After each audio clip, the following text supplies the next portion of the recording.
पवार साखरीचे ग्रामदेवताचे दर्शन घेऊन आम्ही निघालो गुहागरला आणि जाता जाताच आम्हाला दर्शन झाले या ऐतिहासिक गोडबावीचे। चला गुहागर बघूया। या आपल्या सिरीजच्या भाग 8 मध्ये आपण आलो आहोत रानवी गावातील ऐतिहासिक बाराव बघायला। रानवी फाट्यावरून डावीकडे गुहागरला जाताना तुम्हाला असे 2-3 घरे दिसतील। घरे दिसलीच की आपली बाईक बाजूला पार्क करून घ्या। तिथे शेजारी तुम्हाला हे असे बाराव दिसेल।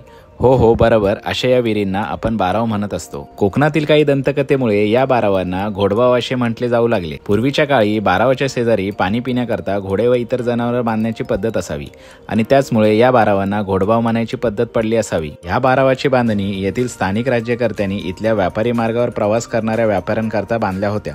कोकणातील बाराव हे प्रामुख्याने कातळ जमिनीमध्ये खोदलेले असून त्यांना पाणी आणण्याकरता पायऱ्या बनवलेल्या असतात आणि याच पायऱ्यांमुळे इंग्रजीमध्ये आपण या बारावांना स्टेपवेल असे म्हणून ओळखतो। तुम्हाला माहिती आहे का, आपल्या गुहागरमध्ये कोकण विभागातील सर्वात मोठी बाराव आम्ही 2012 रोजी शोधून राज्य पुरातत्व विभागाकडे त्याची नोंद केलेली आणि लवकरच त्याच्यावर आम्ही एक स्वतंत्र व्हिडिओ बनवणार आहोत। लॉकडाऊनमध्ये गावी बसून काय करावे असा प्रश्न पडलेला असताना मी व माझा मित्र संकेत यांनी गुहागरमधील 50 पेक्षा अधिक बाराव शोधून त्यांची नोंद राज्य पुरातत्व विभाग व महाराष्ट्र स्टेपवेल रेकॉर्ड इथे केली। तुमच्या गावात देखील अशी बाराव असेल तर नक्कीच आम्हाला कमेंटमध्ये सांगा, म्हणजे आम्ही तिथे नक्कीच भेट देऊ। तुम्हाला देखील गुहागरमधील इतर बाराव फिरायचे असतील तर आम्हाला कमेंट बॉक्समध्ये बाराव टाईप करून पाठवा, जेणेकरून आम्ही तुम्हाला सर्व माहिती मेसेज बॉक्समध्ये ड्रॉप करू।